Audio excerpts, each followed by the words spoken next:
I once made a promise to the top actress in the industry. If I publicly proposed to her 99 times on live streams, she would, on the 100th, officially launch our relationship. But when the 100th proposal came, she was on a private yacht kissing a new rising actor. Her smile had been so sweet and carefree. I became a complete joke. Feeling guilty, she texted me, "I will say yes on your 101st proposal." She entered my live stream, looking like a goddess had descended to earth. As she looked on, I lit all 100 love letters I had ever written for her, as well as the stomach cancer diagnosis I had hidden inside. "There will be no 101st time, Miss Ford." Debbie Ford watched the letter slowly burn down to embers. Ignoring the danger, she grabbed a coat to beat at the flames until they died. In front of thousands of live stream viewers, she teared up and shoved me onto the white rose petals covered sofa. "Charles, what on earth are you doing? Are you toying with me?" Her manager, Ken Zimmerman, shut the live stream off in a panic. I said nothing. She stood so close that I could smell the lingering cologne on her clothes. It was the same one George Brooks always wore. I suddenly remembered the time when she was still working as an extra on movie sets after we finished college. She had held my hand and told me very seriously, "Charles, when I win the Best Actress award, I'll marry you, and we'll have the grandest wedding ever." When she actually did win the Best Actress award, she changed the deal. She told me to propose to her publicly during live streams,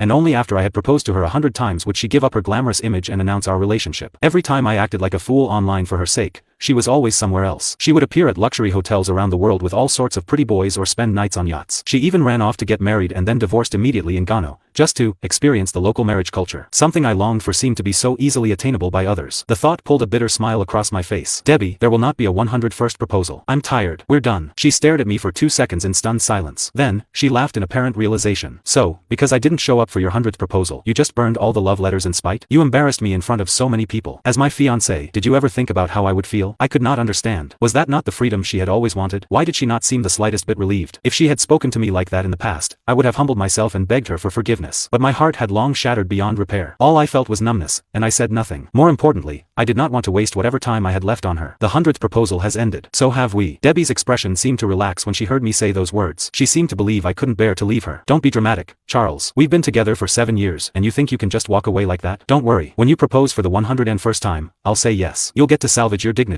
I remained silent. I slipped off the ring she had handmade for me and tossed it into the trash, right in front of her. Then, I turned and left. Ken hesitated. "Debbie, he's not serious, right?" She glanced at my back and spoke with certainty. "In 3 days, he'll come back crying and begging me to marry him. It has always been this way. He can't live without me." Ken nodded. "True. Charles would never leave you. Everyone knows he's madly in love with you. He's put himself through countless stupid things for you." They were right. I had loved her at the cost of my dignity. I had loved her into my emotional collapse. That was how I ended up with cancer. There was a saying, the less committed person in a relationship always had the upper hand. But I was no longer committed to the relationship. It was over. I smiled bitterly and walked faster. The next day, Debbie showed up at the company with her rumored new boyfriend. My colleagues looked at me with concern.